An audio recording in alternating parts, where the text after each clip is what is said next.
So for preparing the dictionary, I have take one C sharp file, that is a dictionary C sharp file.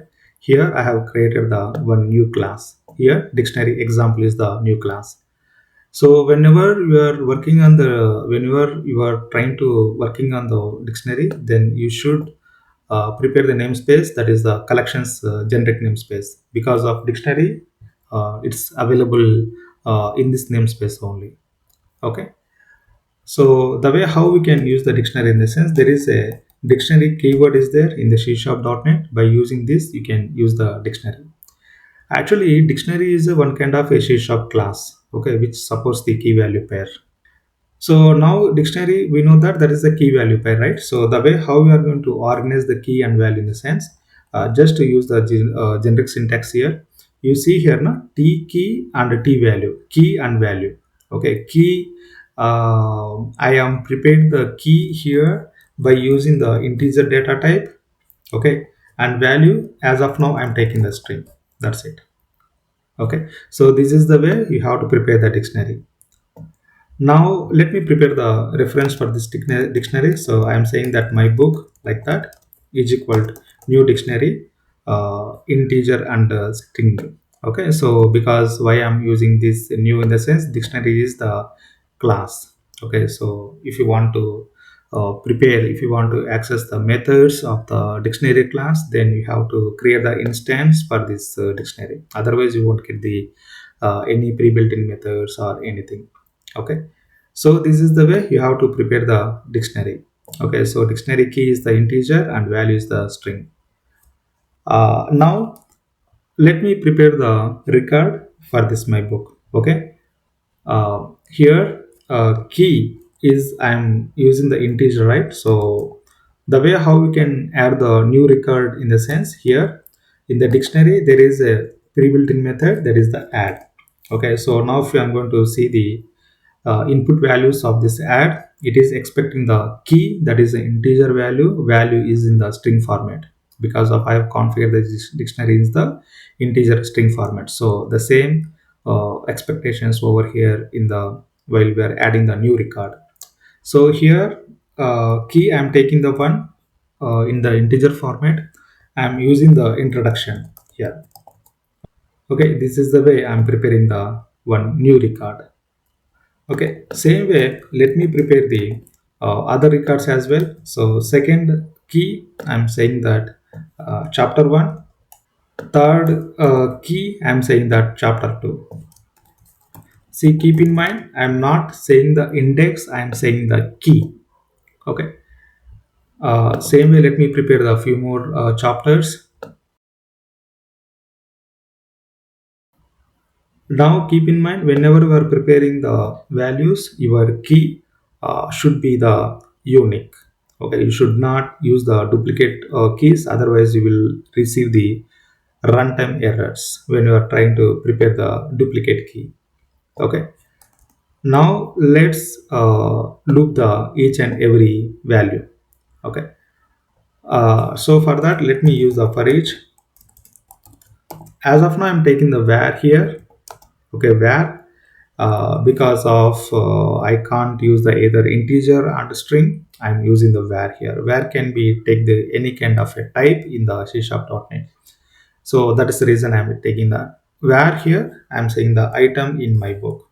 Okay, so now item dot, you see that item dot, whenever I'm saying that, I'm having the value as well as I'm having the key. So these are the two properties. By using this, you can access the key and value. Okay, let me print the key and value in this block, for each block. Okay, so I'm saying that key and I'm saying that value. Okay, I'm printing these two values. Okay, so let me commentate this code. Let me use the one single statement to print out the key and value. And here I am preparing the console.write line. Okay, I'm going to prepare the console.write line here. Okay, that's it only. So because of I just wanted to stop the console window. Okay, that's the reason. Now let's start the application with the debugging mode. Okay, just I'm starting the application with the debugging mode. So now if you mouse over to the my book here, so these are the key value pair, and we have to understand these are the indexes. At the zeroth index, what is the item? So first index, what is the item? Okay, like that. And if you see the output now, so this is the way you can print the key along with the value. Okay, now let's create the one duplicate record. Okay, so here my book, I'm preparing the one more duplicate record, 5. Let's say 5 here. Okay, now in this case, see the output again, start. Okay, now if I'm going to move to the next line, you see that I am receiving the runtime error. Okay, an item with the same key has already been added. This is the runtime issue I'm getting. So whenever trying to prepare the new key with the key which is already available in the existing collection, so that's the reason I'm getting the this runtime error. Okay, so make sure that when you are preparing the new record, that key should not be available in the existing collection. So again, I'm going to check with the 6 here and chapter 6. Now again, let me prepare the one more dictionary. Okay, here what I'm doing, right, I'm preparing the key with the string. Okay, and the value will be the integer. Okay, so let me give the reference name, that is the student grades.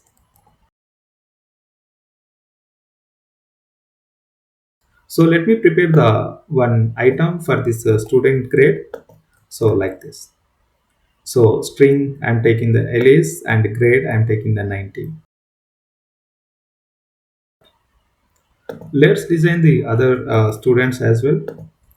So again, here I'm saying the Bob 85 grade and the Charlie 92 grade, kind of that. Okay. Now I wanted to access the value based on the key. Okay, how we can do in the sense by using the key. Okay, so like this, student grades, let's use the key value here like this. Okay, so here you see that key, so here I'm saying that Bob. Okay, so here, then here you will receive the 85 grade, kind of that. Okay, so let me print this output. Okay, first of all, let me comment it here. uh, Copy this one, console right line, and paste here, and let me print the student Bob. So here Bob's grade is student's grades Bob. Okay, now if you see the output, so Bob's grade is 85. Okay, I'm checking the key whether whether it's exist or not. Okay, so here there is no key with the name of David. Okay, so the way how I can check that whether the key is available or not with the name of the David, how we can check in the sense, there is a pre-built-in method that's called the contains key. By using that you can check. So how is that in the sense, student grades dot contains key uh, David, like this. Okay, so if you mouse over to the contents here, return type is the boolean. Okay, so let's take the boolean here. Is David available? Now again, let's print the this value, is David available? Okay, so now if you see the output of this is David available, now you see that I'm getting the false because of this key is not available.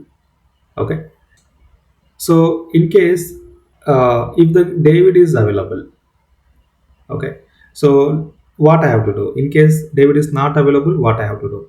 Okay, so what I'm doing, right, if is David available, then what I want to write, I wanted to print this console statement.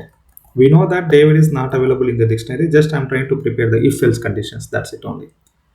So in case if it is available, then just uh, print the David value. In case else. Okay, so then you can say that David's grade not found, kind of that.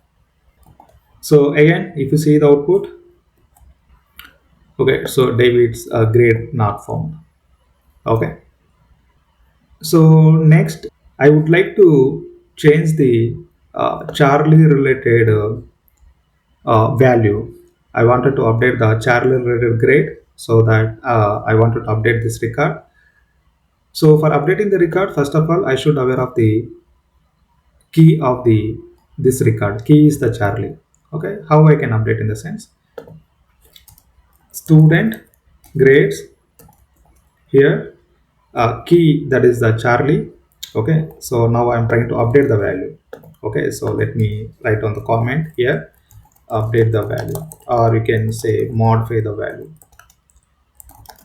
Okay, so here is equal to 95.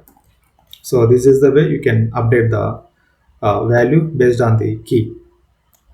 Now if you see the enter the student related key and value after this upgrade, use the for each loop.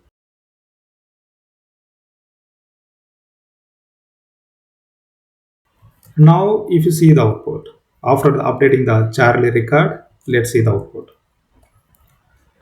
So Alice is 90, Bob 85, and Charlie 95. 95 I'm getting because of I have updated the value over here.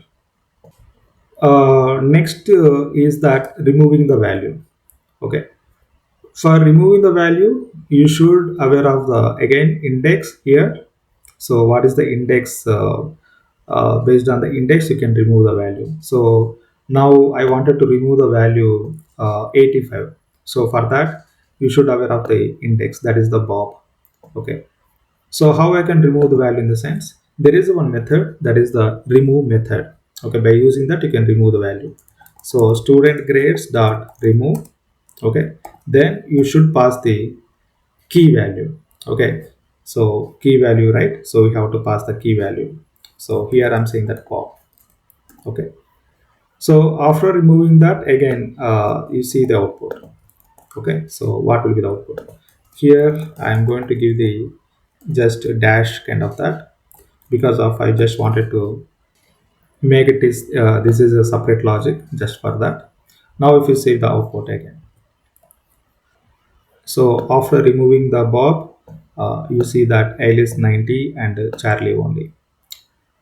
Okay, so this is the way you can use the dictionary.